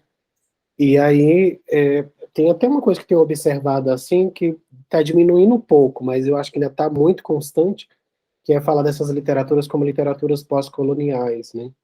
Me incomodam um pouco, porque sempre fica com essa visão de que é só pós-colonial, é só opressão e opressor, e não tem nada mais. E a gente percebe que tem outras coisas, que tem estética, que tem política, que tem história, que tem novos tipos de escrita, novos usos da língua, né? Então, acho que essa preocupação da gente querer nomear entre francófonas de expressão francesa ou em língua francesa vai muito por essa vertente, né, da gente querer uma meta-teoria para igualar essas literaturas que não são só francesas, né? Sim, poderia passar a chamar literatura haitiana, literatura argelina, literatura martiniquense, literatura, por que não, né? Como tem. É isso, mas dá muito assunto. Eu não vou falar mais porque a Maria Angélica levantou a mão. Não, eu só queria dizer que eu também, quando a Laísa começou a apresentar, eu me perguntei, mas eu me disse, vou perguntar para ela o que ela prefere, né? Porque eu sou como a Normélia disse, eu acho que o problema é a língua, e se a francofonia não for só fora da França, eu também concordo que a gente faça uso desse termo. Mas eu gosto também, Laísa, muito da expressão de língua francesa, né? Literaturas de língua francesa. Expressão, não sei porquê, parece que está fugindo dessa problemática maior que é a língua, né? E concordo com o Denis, acho que há um movimento que vai muito além do pós-colonial. Mas eu penso nos autores, né, como os autores que eu estudei no doutorado, Derrida, Katibi, todos os magrebinos, né, assim chamados, essa questão do francês como língua colonial é central na obra deles, né? É central. A escrita é um problema de língua, é um problema da relação com o outro, né? Estou pensando no Katibi, no Derrida, não sei se estivessem vivos, como eles tratariam da problemática decolonial, né? Mas ainda a língua, não sei se é um traço de sofrimento, porque é um traço de gozo também, mas é uma herança colonial muito grande essa escrita. E há, né? Então, não sei, Laísa, o que você prefere? Você disse que é expressão, né, e meio que justificou. E eu também gostaria de saber qual que você usa algum aporte teórico para a sua tradução? Então, para a tradução, assim, a gente utiliza essa literatura de expressão francesa, e acho que muito também por influência da minha orientadora, né, que a gente começou a cavucar esses conceitos juntas, e até a gente fundou, ela, né, fundou o GELEF, né, que é o Grupo de Estudos de Literatura de Expressão Francesa, né, na Unifesp, e parece que esse é o movimento que a universidade está tendo, né, e acho que realmente justamente para separar o que a gente trata na graduação como literatura francesa, né, que não compreende esses autores fora da França da literatura de expressão francesa, né? Que já permite, né, a inclusão desses outros autores. E na tradução, acho que eu estou encontrando alguns problemas de tradução que eu estou tendo que ir atrás de vários teóricos específicos, né, questões de título, de tradução de nome próprio, mas basicamente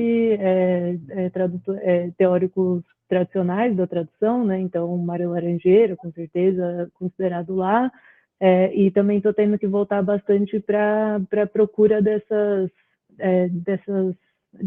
outras literaturas haitianas, né? Então estou tendo base bastante no que já está traduzido, né, de literatura haitiana para poder conduzir a tradução, até edições recentes, né, Danila Ferrier, que foi traduzida recentemente, uma nova edição do Jacques Rouman também, que foi traduzida recentemente, né? Então estou tendo por base esses textos mesmos, né? Porque estudo mesmo de tradução de literatura haitiana, a gente só tem o do Danila Ferrier, da Heloísa Moreira recente, né? Então não tem muito material teórico sobre isso. E aí os outros teóricos são os tradicionais da literatura mesmo. Tá bem, obrigada. Obrigada, Laísa, obrigada. E essa discussão aí de francófono, enfim, a última discussão que eu tive, assim, de discutir sobre o tema com uma colega foi sobre a expressão francesa, né? Por que expressão francesa? Por que não expressão haitiana? Por que não expressão magrebina, margelina? Por que tem que ser a expressão francesa? Que aí eu passei a usar, então, mais língua francesa, mas de língua francesa ou em língua francesa. Gente, é isso, né? A gente vai ficar sempre encontrando um problema, quando, na verdade, tá para além do pós-colonial. O Murat, por exemplo, que a Laísa cita, né? O Murat tem um texto maravilhoso, e ele discute com detalhes a questão da literatura mundo, né? Que aí tem um manifesto lá em 97, 2007, por uma literatura mundo escrita em francês, né? Quando os espaços, né, nas Antilhas, nas Áfricas e em vários outros espaços de língua francesa, tem muitas outras línguas presentes, né? Então, a gente diz, então é uma literatura mundo, toda em francês.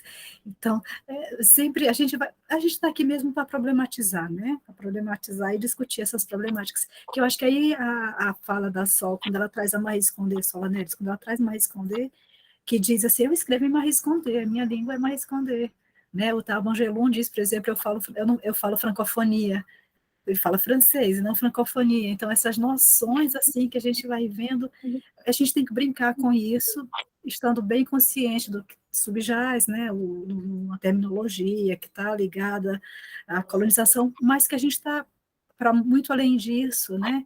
Então, a gente pega uma escritora como a Marie Condé, que é uma extraordinária, a Marie Vieux-Chauvet, eu digo que a Normélia conhece bem, porque, de fato, ela conhece bem, que traz uma coisa, Normélia, que eu gostei muito hoje de você ter trazido, que é essa relação política e literatura. Né? Saiu recentemente na França um livro de vários autores que escrevem sobre essas mulheres, inclusive a Leonora Mianot e outras autoras engajadas, que eu ouço muito, eu já ouvi de colegas assim, não, literatura é literatura, fica se misturando política na literatura, essas dissertações e teses ficam parecendo manifestos políticos. O que é a literatura aí, se não política, se não engajamento? Né? Eu acho que a gente precisa também tomar. O Denis citou o Barthes, eu tenho um amigo, Márcio Vinícius, vocês conhecem? Uma vez ele organizou um número da revista Letras Raras, e ele falou assim, não, Joseline, eu acho que a gente está num momento que a gente precisa de parar com essa coisa de somente estética, tem que engajar, isso tem 1 ano, 2 anos, porque a gente está vivendo um momento político que precisa de um engajamento, a gente não pode ficar calado só vendo a banda passar, né? A gente tem que se envolver, e eu acho que é isso que a gente faz, quando a gente propõe um simpósio que pensa na resistência, né? Persistência, a resistência, que é isso que é uma das principais marcas da literatura francófona, no nível linguístico, no nível social, e em muitos outros níveis, né? Normélia, você ia falando. Não, eu acho que fazer política, fazer literatura é fazer política, assim, no sentido amplo, né? Porque toda criação, ela uma criação que não seja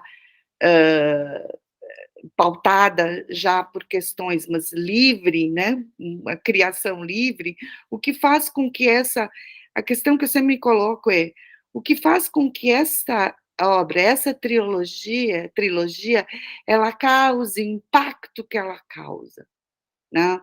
Então, o que faz com que ela,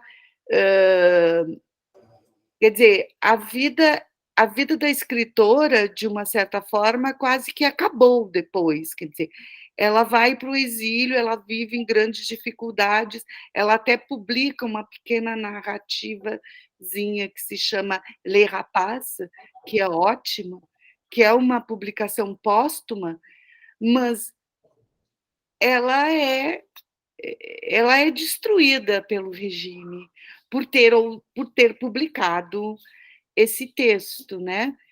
E eu acho que a literatura é política no momento em que ela questiona, em que ela coloca em xeque o que ela ousa ir além do que se espera, né? Por exemplo, ela diz numa carta que é muito engraçado, que as editoras, elas sempre querem do escritor caribenho uma couleur local, né? Quer dizer, tem sempre uma expectativa, ele tem que criar dentro desta expectativa.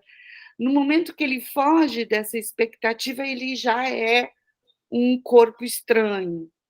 Essa obra já é difícil de ser, digamos, digerida, né? Mas, enfim, há muitas formas de uma obra ser política, né? E os autores francófonos, em casa a gente pode falar dos autores francófonos, a gente está entre amigos, que a gente entende, né? Eles têm, né, de um modo geral, seja no nível linguístico, né, as mulheres, por exemplo, as caribenhas lá, as irmãs Nardal, que tiveram muito pouco, foram totalmente apagadas mesmo. Eu gosto de comentar o Césaire, que nossa, a Europa é indefensável. O discurso sobre o colonialismo é um negócio assim, começa, a Europa é indefensável. E daí ele começa e vai um texto extraordinário. E aí, onde é que está a Suzanne Césaire? Cadê? Foi fundamental para o movimento da negritude, ali nos anos 30, né? Na França, e cadê? Onde é que estão os escritos dela? Né? Para a gente acessar, tem que entrar na Biblioteca Nacional, pedir autorização, não dá para ler. Então, é um negócio muito complexo, né? A gente vê isso não só no caso do Césaire, mas em vários outros casos, que, como é o caso, né, que a Normélia traz da Marie Chauvet, e muitos outros, né? Uhum. Oi. Você falando, agora me veio uma questão, gostaria de perguntar para você, para o Denis, prefiro falar normeliar, não sei porquê. A gente está falando de francofonia, né, de literaturas de língua e expressão francesa, e me parece que você, não sei se vocês têm pensado essa questão das literaturas a questão do gênero e raça nas literaturas de expressão francesa. Vocês têm feito isso, Josilene, Denis? Essa interseccionalidade, gênero e raça nas literaturas de língua francesa? Olha, eu vou começar respondendo. Primeiro, eu queria chamar a atenção, enquanto a Normélia falava sobre a questão da literatura ser política, me lembrei de uma coisa que eu passei em 2017, que foi o seguinte: eu fiz uma entrevista com Ronald Augusto, que é um poeta aí do Rio Grande do Sul, e a minha entrevista foi muito enviesada, né, no sentido de querer que ele pudesse se marcar como autor negro, como defensor das questões de negritude, e aí ele foi muito sistemático, ele disse assim: olha, eu sou um autor, ponto. Negro é uma coisa que vem depois, mas eu sou, antes de tudo, o autor. E aí eu achei a resposta dele extremamente, assim, mal educada, né? Mas aí depois eu fui digerir a questão. Uhum. Né, o que a Normélia tinha colocado, que a gente sempre espera de determinado autor, de determinado lugar, uma certa expectativa. Ou seja, a gente não está tratando eles como se fosse um outro autor que escreve em língua francesa também, né? Então, a partir dessa entrevista com o Ronald, aí eu comecei a colocar determinados limites com relação a essas questões da interseccionalidade. São bastante importantes, mas eu acho que a gente tem que sempre examinar que elas não podem determinar uma obra, um autor, um escritor, porque é uma visão nossa de analista que nós estamos colocando para aquela obra, para aquele autor, né? Então, eu acho que tem que ter muito cuidado com essa questão da estética, da política, da intersexualidade, porque senão daqui a pouco a obra vai ser só ideológica e perde a sua força estética, ou ela vai ser só estética e perde a força política, ou então a gente vai colocar que a literatura de determinada região é só tal pessoa e outra não entra porque não é igual a essa pessoa, e a gente precisa até ter um olhar para isso um pouco mais refinado, né? Eu acho que a questão das literaturas francófonas agora, elas estão revirando o túmulo de muita gente que já morreu da literatura francesa, né? Justamente porque a gente está colocando isso em xeque agora, a gente está vendo essas questões cada vez mais emergindo, né? Eu acabei de escrever um texto agora, não é a primeira vez, não é que eu vou colocar aqui, não é a primeira vez não é que eu estou falando mal do Fanon. Fanon tem coisas excelentes, né? Inclusive eu tive num simpósio com a Normélia, que a gente discutiu um pouco, tem coisas excelentes, mas ele também tem coisas que não são legais, né? Então, a Érica trouxe no início sobre a questão da homossexualidade no Haiti, e o Fanon escreve expressivamente em Máscaras Brancas, Pele Negra, que no Caribe não tem homossexualidade, que isso é uma coisa que foi trazida pelos europeus e tudo mais, e por muito tempo isso foi um tabu, que a própria Maïs Condé tentou trabalhar em algumas obras dela quando ela descobriu que o filho dela era homossexual. E aí você percebe por que a gente tem um olhar só pós-colonial para essas literaturas. Tem alguma coisa que tem nos levado para isso, né? Tem determinados caminhos aí que estão sendo feitos pela crítica que estão praticamente terminando o nosso olhar só para aquela visão. E a gente precisa ter um cuidado para isso, né? Esse distanciamento estético, esse distanciamento ideológico.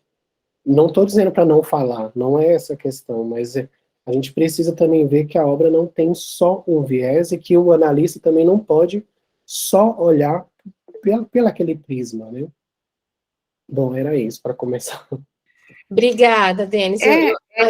Eu acho que a gente tem tendência a trazer sempre questões que são questões sociológicas, antropológicas, para a literatura, como se a literatura fosse um documento, que ela é um documento de cultura e barbárie, como ela é, mas como se ela fosse um documento sociológico, né? Eu tenho problema com isso. Eu acho que não que essa questão não pode ser abordada, mas eu vejo muito, porque a gente não pede para o escritor haitiano, ou europeu, francês, essas questões, né? A gente vai colocar para ele questões estéticas. Quer dizer, não vamos colocar para uma escritora europeia essas questões. E a gente está sempre colocando, e ao meu ver, como se o documento, como se a literatura fosse um documento de sociologia ou de antropologia. Não que não se possa fazer uma leitura cruzada, literatura, antropologia ou sociologia, tem belos estudos sociológicos sobre a literatura, né? Mas eu acho que há sempre uma ênfase muito grande quando tratamos destas literaturas coloniais, pós-coloniais, a gente está querendo sempre isso dela, como se ela fosse um documento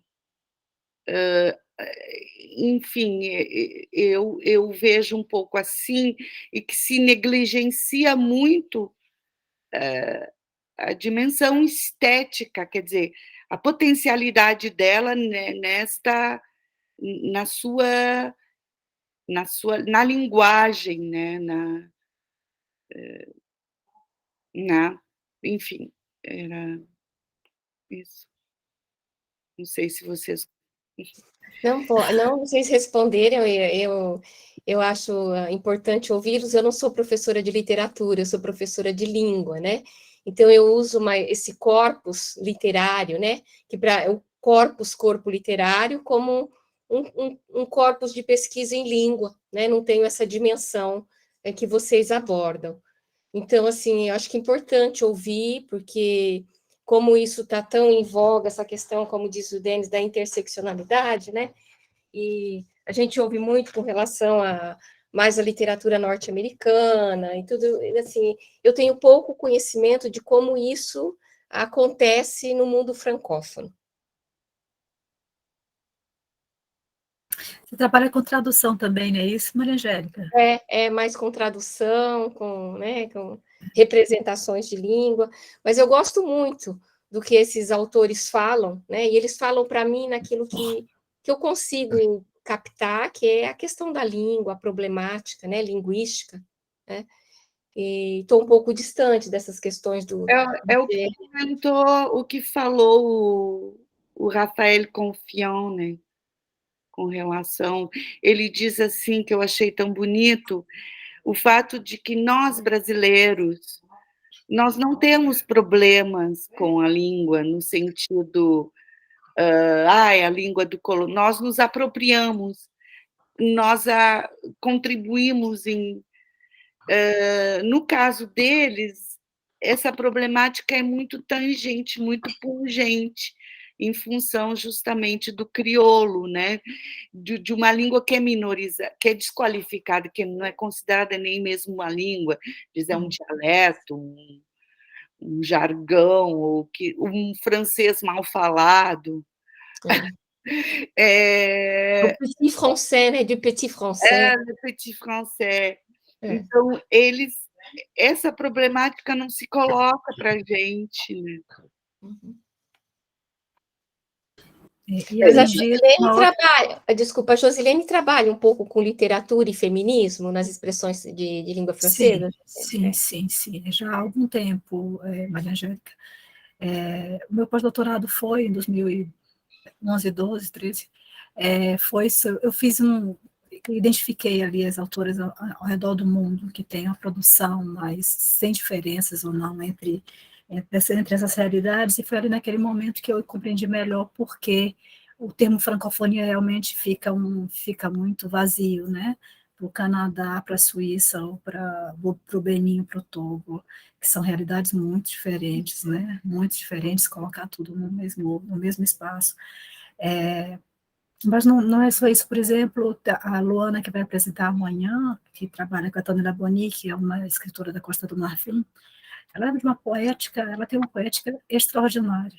Então, ela tem um ensaio, por exemplo, como Vivem as Mulheres na África, o que vivem as mulheres na África, mas tem também uma poética de luta, de combate, mas é uma lírica incrível. Então, assim, a gente tenta, exatamente por essa questão de não se centrar somente no combate, mas sem esquecer isso, porque isso é a arma. Um dos poemas da Tânia Boni, por exemplo, Eu luto com as palavras. Minha arma é a palavra. Então, é a voz da mulher, né? Um espaço que ela tem para falar, para se colocar, porque o silenciamento é histórico, né? Da mulher e de outros seres considerados inferiores, né? Por incrível que pareça, né? Eu queria... falta 7 minutinhos para acabar, antes da gente ser cortado. E eu queria só fazer uma pergunta, assim, que eu tenho me feito também trabalhando com a literatura da Guiana, e também com uma outra que eu vou apresentar no final desse simpósio. Eu queria fazer uma pergunta, porque a gente conseguiu reunir algumas comunicações a respeito da literatura do Haiti, e tem uma coisa que me incomoda muito, é considerar o Denis Laferrière como autor haitiano. Apesar dele ter nascido, ter vivências lá, eu entendo essa questão da diáspora, mas eu fico com reticências de chamar ele como autor haitiano. E aí eu jogo essa pergunta para vocês: o que é um autor haitiano? O que vocês consideram como autoria haitiana, né?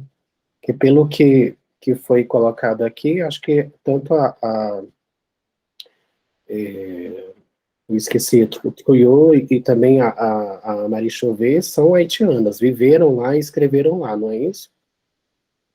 Sim, a Marie Chauvet escreveu, ela teve, antes da trilogia, ela tem 4 romances, ela tem um romance belíssimo, histórico ficcional, que é Danse sur le Volcan, não sei se tu conheces, é uma belezura. E aí eu queria saber de vocês, assim, queria escutar essa... Ela escreveu sempre no Haiti. O que é um autor do Haiti? A Normélia é embaixadora, então eu acho que ela pode responder. Não, é uma boa pergunta, Denis, é uma boa pergunta. Eu acho que normalmente é considerado aquele que tem questões, quer dizer, cuja literatura, cuja ficção, a poesia tenha como territorialidade, digamos assim, o Haiti. Normalmente, mesmo agora, tem uma ex-aluna, ela fez um trabalho, a gente trabalhou com a poesia da Stéphane Martelly, que é Inventaire. É um pequeno recueil de poesia, quer dizer, ela escreve inventários logo depois do terremoto, né? Então, ela tem uma poesia onde há uma forte determinação assim do sujeito, do espaço e do tempo, uma poesia, até nós traduzimos 5 poemas para um artigo que ela fez, fortemente elíptica, mas tu tens elementos, tem um poema que é quase uma mini biografia, né? Mas é claro que nós vamos buscar referência. Quer dizer, a minha aluna, ela queria sempre colocar a questão do terremoto. Eu disse, não, espera aí, vem aqui, lê o poema. O que o poema está dizendo? Não busca fora uma explicação para ele, porque temos essa tendência de sempre, talvez porque seja mais fácil explicar o texto pelo contexto, né, buscando sem... Então, é uma literatura, sim, ela é professora em Montreal, ela é artista plástica também, ela também escreveu 2 ensaios belíssimos, 2 livros belíssimos sobre a literatura, uma sobre um poeta que é bem difícil, esse poeta, que é o... me fugiu, que ele tem Dialogue de Mélampe, não sei se tu conheces, um poeta bem difícil, do primeira... me fugiu, é a idade, me fugiu o nome, mas já veio. E ela faz um livro sobre esse poeta, depois sobre algumas escritoras, incluindo a Marie Chauvet. Então, se pegamos esse recueil e lemos, nada diz aí que ela é haitiana. Quer dizer, nós vamos buscar fora estes elementos para tentar explicar tal elemento, tal. Quer dizer, uma certa ideia de rupturas, de coisas nessa mini autobiografia, né? Mas nós temos essa tendência, talvez nós, como pesquisadores que estamos aí trabalhando a literatura haitiana, caribenha ou da Guiana, temos talvez necessidade de colocar esse label, né? Talvez nos nossos estudos, queremos a todo custo também, ou a todo custo não, queremos valorizar esse país, temos essa empatia política, né? E que faz com que fazemos isso, né? Temos a necessidade de porque a literatura haitiana, apesar de tudo, o Haiti tem uma literatura riquíssima e tal. Mas não sei se eu fugir do tema, eu vou rodar no Enem. A gente vai ter mais tempo. Amanhã eu acho que a Maria Angélica pediu para falar, né? Mas não, eu só pedi, só uma coisinha que eu acho assim, interessante, quando o Denis pergunta, né, o que é uma literatura haitiana que define. Sabe, Denis, eu no estágio de tradução que os alunos fazem, eles podem escolher traduzir literatura, texto técnico, né? E você sabe uma observação que fizeram ano passado? Professor, eu quero traduzir uma autora haitiana, mas uma autora que mora no Haiti, viu? Que não saiu de lá. Então, é a questão do lugar, Denis, é incrível como isso pega, sabe, essa questão da localidade, assim, na representação, é muito forte. E isso a gente vai encontrar em todas as outras literaturas, né, de África, né, não só... Não no caso haitiano, porque nos estudos haitianos tem muitas que preferem os escritores que não estão no Haiti, que estão no Canadá, por exemplo. Preferem, porque, bom, ou os que estão vivos, enfim. É por isso que ou tem acesso mais fácil, porque aí por a isso gente entra numa outra questão. Porque do pessoal do Quebec é mais fácil ter os livros, né? Ter acesso. Talvez seja o acesso, sim, né? Seja o acesso. Mas, para mim, eu acho que, no caso do Haiti, de literatura haitiana, de dizer, isso é literatura haitiana, é essa identidade do escritor com seu lugar. Porque o Denis Laferrière, ele tem uma identidade forte com o Haiti. Quer dizer, ele se coloca, embora ele diga que é uma literatura americana, ele tem, ao mesmo tempo, esse vínculo que é afetivo, que é estético também, questão da oralidade, muito presente na escrita dele. Então, depende também, enfim. É o que faz também a crítica, o meio editorial, que vai vincular também muito, né? Denis, deixa eu só lhe perguntar uma coisa, meu bem. Você falou, eu acabei de escrever um texto e eu não sei se eu prestei atenção. É sobre a questão da interseccionalidade nessas literaturas? Uma crítica? Não. Não é, assim, é interseccional, mas não é sobre... É sobre uma peça da Marie Condé. Ah, tá. Deve sair essa semana, ainda não saiu, não. É num número que a Vanessa está organizando, a Vanessa Massoni. Depois você passa para a gente? Passo sim. Tá bom, meu bem, obrigada.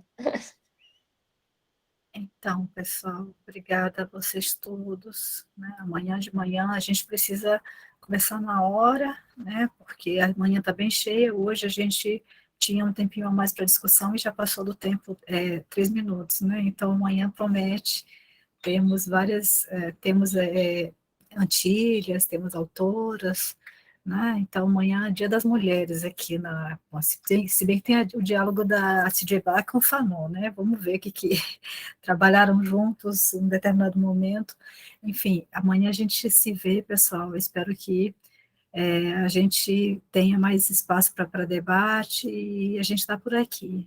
Eu coloquei aqui no chat o link do café virtual, quem puder participar, a gente participa. Oi, Normélia, você está com o microfone fechado. Oi? Magloire são toda, tu colocaste. Eu anotei, coloquei. Tem um belo livro sobre a poesia do Santo. Eu encontrei aqui rapidinho, eu não lembrei, eu fui procurar, aí eu encontrei esse link aqui que tem, falando um pouquinho aí dessa obra que você citou, tá bom? Então, pessoal, muito obrigada. Começamos com Vivi, né, Viviane? Amanhã você é a primeira da fila. Obrigada, Denis. Obrigado, colegas. Obrigada. E amanhã a gente continua de onde a gente parou, então. Tá certo, fechado? tá combinado. Fechado. Tchau, colegas. Boa tarde. Tchau, obrigada. Tchau.